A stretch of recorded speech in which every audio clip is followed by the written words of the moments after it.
اب آپ حضرات کی جانب سے بہت زیادہ سوال جو آتے ہیں نا، وہ آتے ہیں جی ہمارا کاروبار ہی بند ہو رہا ہے، مفتی صاحب ہمارے کاروبار میں بندش لگی ہوئی ہے، کسی کی نظر لگی ہوئی ہے، ہم کاروبار کرنا چاہ رہے ہیں لیکن کاروبار چلنے کا نام ہی نہیں لے رہا ہے۔ تو آج اللہ تبارک و تعالیٰ نے چاہا آپ کو ایسا وظیفہ دینے جا رہا ہوں، بہت ہی آسان ہے، وقت بھی آپ کو زیادہ نہیں لگے گا، انشاءاللہ تبارک و تعالیٰ آپ کی تمام جو ہے پرابلمز جو ہیں حل ہو جائیں گی، ان کا سولوشن آپ کو اللہ تعالیٰ نے چاہا مل جائے گا۔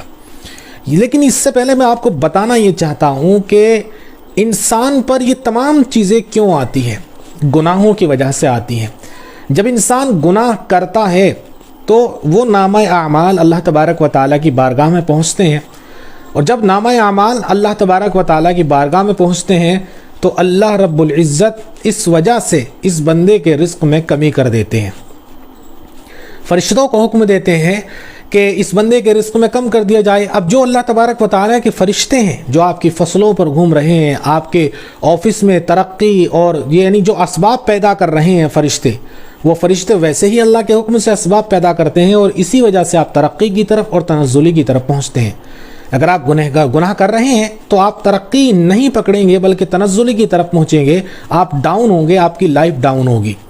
سب سے پہلے تو آپ کو گناہوں سے توبہ کرنی ہے، اور آج کے وقت میں جو سب سے بڑا گناہ شمار ہوتا ہے نا، وہ ہے نماز کا چھوڑنا۔ یہی وجہ ہے کہ اکثر و بیشتر جو آپ حضرات کے سامنے علماء اکرام، بزرگان دین، اولیاء اللہ وظائف پیش کرتے ہیں، وہ ہر نماز کے بعد کچھ نہ کچھ پڑھنے کو بتاتے ہیں تاکہ آپ نماز کی پابندی بھی کریں اور اس وظیفے کی بھی پابندی کریں۔ بات سمجھے نا کچھ؟ تو آپ اگر گناہوں سے توبہ کرتے ہیں، سب سے پہلے آپ کو توبہ کرنی ہے نماز کے چھوڑنے سے۔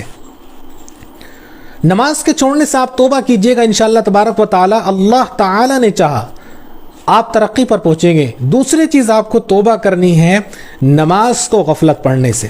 بھائی نماز چھوڑنے سے آپ کی توبہ ہو چکی ہے، لیکن ان لوگوں کو اب میں متنبہ کرنا چاہتا ہوں جو مسجد میں تو جانے لگے ہیں، پابندی کرنے لگے ہیں، لیکن نماز کے اندر غفلت برتتے ہیں، نماز کو دھیان سے نہیں پڑھتے۔ اور نماز کو دھیان سے پڑھنے کا طریقہ بھی میں آپ کو بتا رہا ہوں، وہ یہ ہے کہ آپ الفاظ پر غور کیجئے گا، آپ کا ذہن کہیں جائے گا ہی نہیں۔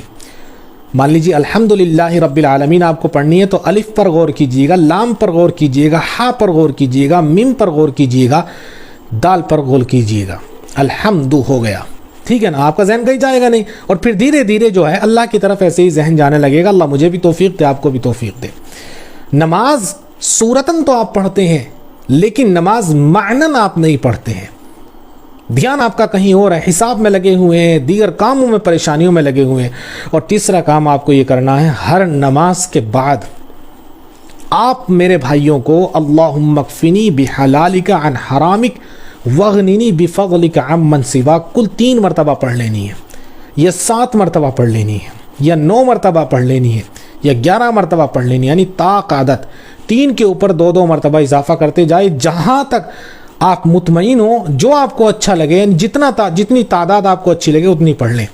اول آخر ایک مرتبہ درود شریف پڑھ لیں، شروع میں اور آخر میں، اور پھر دیکھیے انشاءاللہ تبارک و تعالی۔ اور کاروبار کریں، دارالاسباب دنیا وہ بھی اپنائیں، اللہ نے چاہ راستے کھلیں گے آپ کے کاروبار کے۔ کاروبار عقل و شعور کے اعتبار سے کریں، کیا چل رہا ہے، کون سا کاروبار چلے گا، کون سا نہیں چلے گا، اس چیز کی بھی غور و فکر کریں۔ اللہ نے چاہا ترقی آپ کا مقدر بن جائے گی۔